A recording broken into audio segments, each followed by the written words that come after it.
मध्य प्रदेश में उपचुनाव का बिगुल लगभग बज चुका है। आखिर मध्य प्रदेश में कमलनाथ सरकार के सत्ता गंवाने के बाद से ही दोनों पार्टियां अपनी अपनी सत्ता में बने रहने के लिए कोशिशें कर रही थी। सिंधिया को बीजेपी में जाने के बाद से जिस तरह का क्रिटिसिज्म झेलना पड़ा है, उसमें बहुत बड़ा रोल कांग्रेस की सक्रियता का भी रहा है। पर क्या सिंधिया को उनके गढ़ में कांग्रेस हरा पाएगी या फिर कांग्रेस महाराज के राज से ग्वालियर और चंबल को मुक्त कराएगी? ये सब हमें पता चलेगा। आज हमारे साथ इसी पर चर्चा करने के लिए मध्य प्रदेश कांग्रेस के युवा कांग्रेस के अध्यक्ष कुणाल चौधरी हैं, जो कि कालापीपर विधानसभा क्षेत्र से विधायक हैं। बहुत बड़ी जिम्मेदारी इनके ऊपर भी है मध्य प्रदेश विधानसभा चुनाव में। पहला सवाल मैं आपसे करूंगा कुणाल जी, स्वागत के साथ, कि क्या मध्य प्रदेश में विधानसभा उपचुनाव में कांग्रेस वापसी कर पाएगी या फिर जिस तरह से सिंधिया ने पहले आपकी सरकार गिराने में ज्योतिरादित्य सिंधिया ने अहम भूमिका निभाई, वह उपचुनाव में भी आपको ऐसे ही पटकनी देंगे?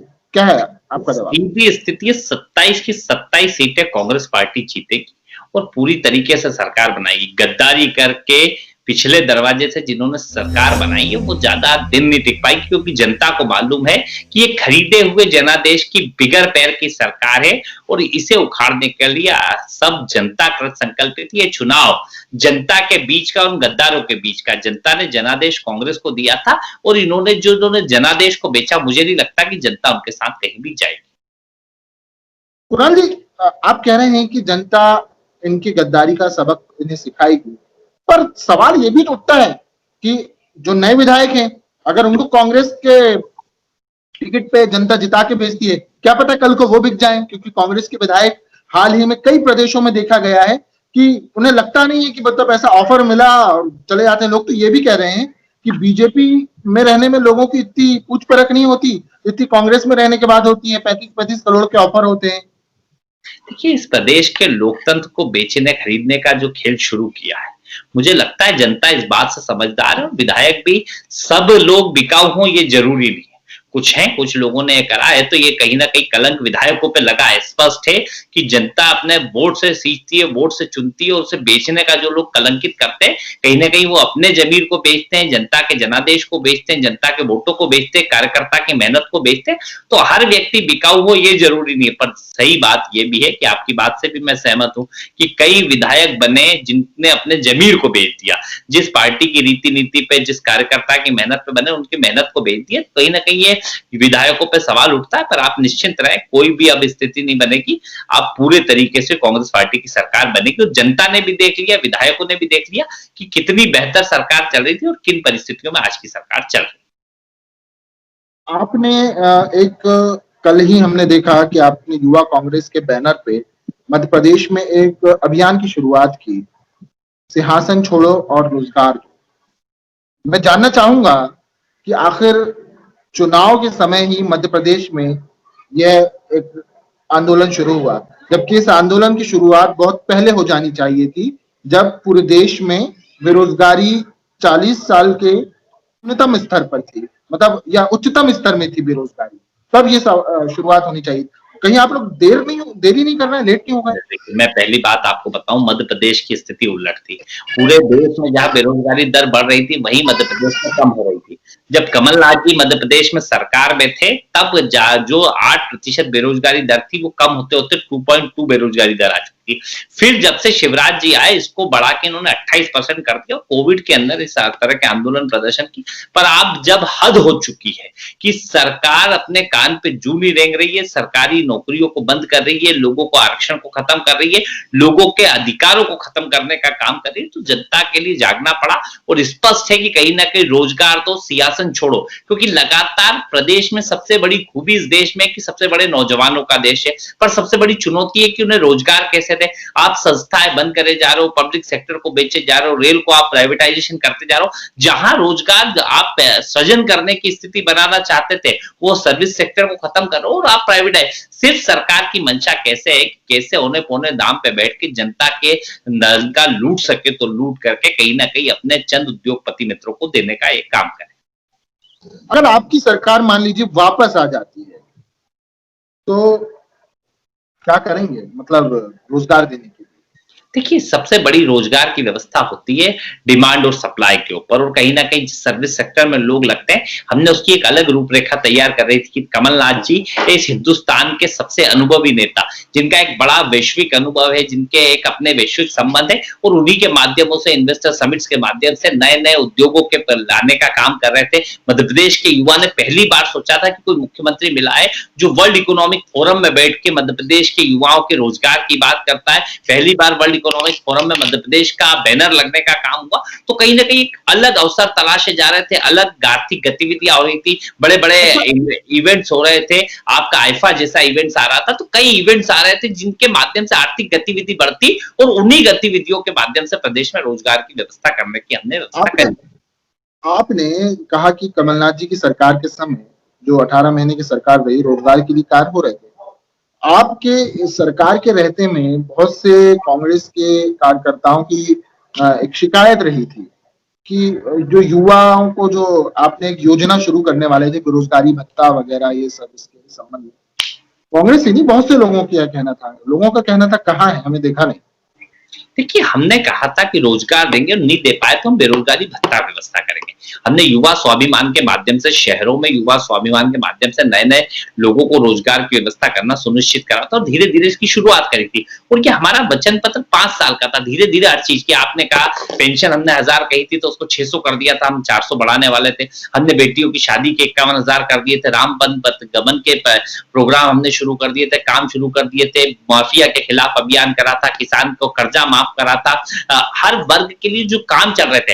अब आदमी ये चाहता है कि एकदम 15 महीने में सारी चीज हो जाए। हमारी 5 साल की सरकार थी, हमें थोड़ी नहीं मालूम था कि खरीद के बेच के भारतीय जनता पार्टी सरकार बना लेगी और पिछले दरवाजे से, क्योंकि जनता ने जनादेश हमें दिया था, हमने उस हिसाब से तैयारियां करी थी। कहीं ना कहीं समय हर चीज में लगता है, एक ढर्रा बिगड़ा हुआ था, उसे ढर्रे पे लाने के लिए हमने बेहतर काम किया था, और कहीं ना कहीं धीरे धीरे व्यवस्था, और अगर नहीं दे पाते तो उनको बेरोजगारी भत्ता भी आगे चल के हम देने का काम। आगे विधानसभा चुनाव की डेट करीब है, कभी भी इसकी घोषणा हो सकती है।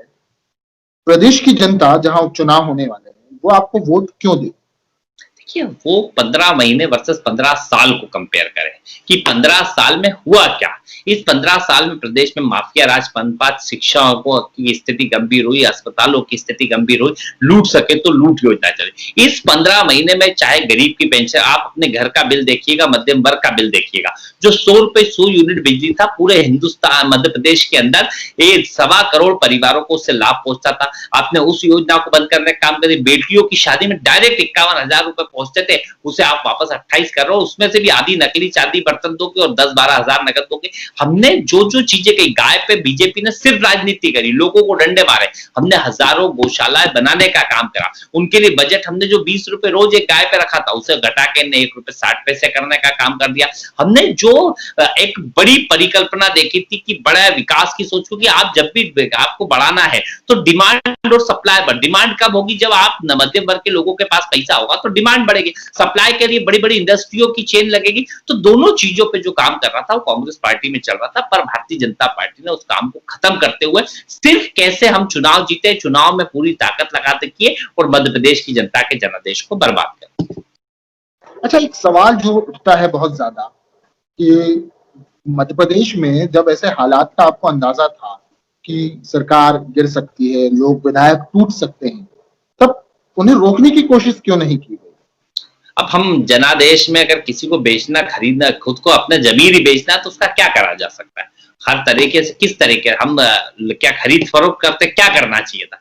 लोकतंत्र में जनता चुन के भेजती है, चुने हुए जनप्रतिनिधि अपने नेता को तय करते हैं और जनता के कामों के लिए अपना अधिकार। लड़ाई लड़नी थी, सड़कों पे लड़ते, कोई प्रॉब्लम थी सड़कों पे बात करते, विरोध करते, पर आपने अपने आप को बेच लिया। अब जिनने अपना जमीर ही बेच दिया उनसे कैसी कोशिश करी जाती, जो जाके बेंगलोर के 7 स्टार होटल में बैठे, जब मध्य प्रदेश का यहाँ पे कोरोना पे लड़ाई लड़ना था, यहाँ का जो स्वास्थ्य मंत्री था वो बेंगलोर में जाके बैठा हुआ है, जो सामाजिक पेंशन का व्यक्ति था वो जाके जिनको खुद को ही लूटे हुए बिकना हो, जो मंडियां लग चुकी हो और खुद बिकने तैयार बैठे हो और खुद मंडियों में जाके बैठ गो, अरे बात करनी थी, कुछ बात होती तो मध्य प्रदेश में बैठ के बात करते, घर पे बैठ के बात करते, पर कहीं ना कहीं बात कहां पे जाके करी, सीधे सीधे उस 7 स्टार होटल में। क्या उस 7 स्टार होटल का पैसा किसने दिया? क्या गरीब जनता की जेब का नहीं गया होगा? ये जनता को जो चावल सड़ा हुआ दिया जा रहा है उसमें से जो पैसा बचा था वो उस अच्छे चावल का, वो पैसा वहां पे जा रहा।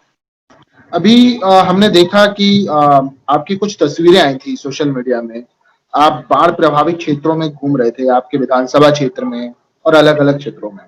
मैं जानना चाहूंगा कि ऐसे समय पर, जब इसके पहले भी आपके क्षेत्र में एक बार और बाढ़ आई थी, तब भी आपकी ऐसी तस्वीरें वायरल हुई थी, तो इस ऐसे समय के लिए अब आप क्या सोच रहे हैं कि आगे क्या आपके कोशिशें हैं कि आप अपने क्षेत्र में कुछ बाढ़ से आगे बचाव के लिए कुछ करना चाहेंगे? हम लोग लगातार इस पे काम कर रहे थे, हम बड़े-बड़े डैम्स बनाने की तैयारी कर रहे थे ताकि पानी को रोका जाए, पर जिस प्रकार से अति वर्षा इस बार हुई, पिछली बार भी हमारे यहाँ बाढ़ आई थी, पर पिछली बार हमने मुआवजा 5वें दिन खातों में डाल दिया था। इस बार किसानों का सर्वे करने तैयार नहीं है सरकार, बीमा कंपनियों के एजेंट के रूप में काम करे, किसान हताश और निराश हो चुका है। पिछली बार जब बाढ़ आई, कमलनाथ जी मुख्यमंत्री थे, 5वें दिन खातों में, मेरे क्षेत्र में आप जाके पता कर सकते हैं, लोगों के खातों में 5वें दिन पैसा आ गया था। लोगों को बेहतर रूप से उनका जो नुकसान हुआ था उसकी भरपाई हुई थी, पर अभी सरकार का ना तो कंसंट्रेशन है, सरकार सिर्फ पर्यटन में लगी हुई और बड़ी-बड़ी बातें करने में लगी हुई, ना तो जनता के प्रति। आपने अभी किसानों की बात की, अभी जो भारी बारिश हुई है इस पे मैंने एक रिपोर्ट भी की है, ग्राउंड रिपोर्ट।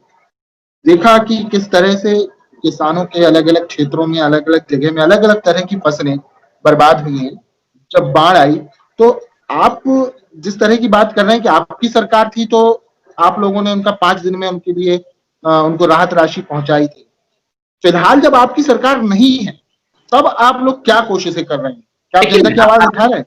आंदोलन कर रहे हैं, मैंने खुद ने ज्ञापन दिए, मैंने खुद ने बात करी, मुख्यमंत्री को पत्र लिखे कि आप किस प्रकार से हमारी सरकार चला रहे हैं। साहब जनता परेशान है, चाहे सोयाबीन जो मालवा के अंदर होता पूरी तरीके से खराब, पहले वर्षा नहीं हुई उस कारण खराब हुआ, फिर एक अति वर्षा के कारण और उसके बाद एक पीले मोजे की बीमारी जिसने 100% सोयाबीन खराब कर दी। आपके उधर चले जाओ तो धान वगैरह स्थिति खराब हुई है, कई मक्का, तो अलग अलग फसलें पूरी तरीके से खराब हो चुकी, जो सब्जियां थी पूरी।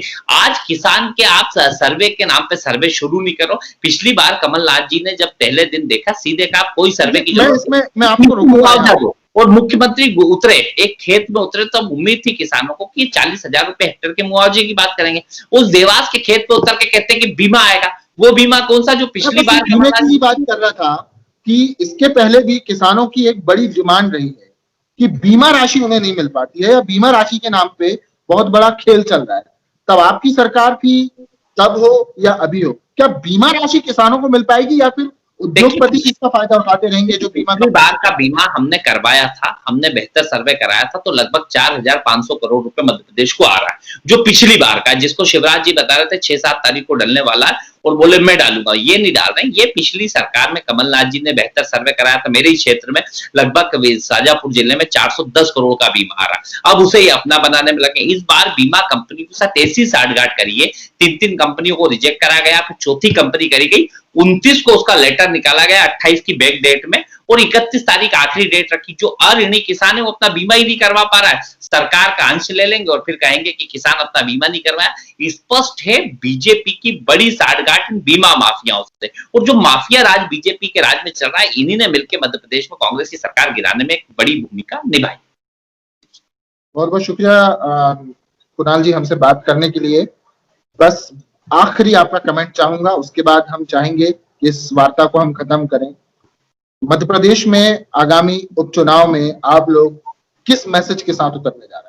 देखिए, हम जनता से आग्रह कर रहे हैं कि जनता इस देश के लोकतंत्र को बेचने वाले इन लोगों को सबक सिखाए, इनकी जमानतें जब्त करें, ताकि आगे से कोई इस प्रकार की हिम्मत नहीं कर पाए। क्योंकि विधायक बनता है तो घर के वोट नहीं होते, मैं विधायक बनाऊं तो कार्यकर्ताओं ने मेहनत करी, पार्टी की रीति नीति को पहुंचाया, जनता ने वोट दिए और वो जनादेश जनता ने दिया था। मैं बेचने का अधिकारी कोई भी विधायक नहीं होता है। तो इन बिकाऊ लाल मिलावट रामों को सबक सिखाओ। इस प्रदेश की जो एक बेहतर सरकार चल रही थी, जिसे 5 साल का आपने मैंडेट दिया था, जिनको बेचने का काम लोगों ने करा, उनको सबक सिखाने की जरूरत है। जो 100 रुपए में 100 यूनिट बिजली हो, जो बेटियों की शादी की बात हो, माफिया के खिलाफ अभियान हो, शुद्ध का युद्ध हो, जो कहीं ना कहीं गरीब की पेंशन बढ़ी थी, किसान का कर्जा माफ हुआ था, इन मुद्दों पे राजनीति हो, लोगों से धर्म जाति संप्रदाय को छोड़ के मुद्दों पे राजनीति करे और इनसे सवाल पूछे कि इन्होंने लोकतंत्र को क्यों बेचा और इनको कहीं ना कहीं इनकी जमानतें जब्त कराने का काम जनता करे। बहुत बहुत शुक्रिया कुणाल जी, tribunehindi.com से चर्चा करने के लिए। फिर मिलेंगे उपचुनाव में अलग अलग विषय पर चर्चा करने के लिए। चुनावी चर्चा में आज हमारे साथ थे कुणाल चौधरी जी, जो कि मध्य प्रदेश युवा कांग्रेस के अध्यक्ष हैं, काला पीपल विधानसभा क्षेत्र से विधायक हैं। कुणाल जी से हमने चर्चा की। ये चर्चा आपको कैसी लगी कमेंट बॉक्स में बताएं। अगर आप फेसबुक में यह चर्चा देख रहे हैं तो इसे लाइक करें, यूट्यूब पर देख रहे हैं हमारा चैनल सब्सक्राइब करें। फिर मिलेंगे। जय हिंद, जय भारत।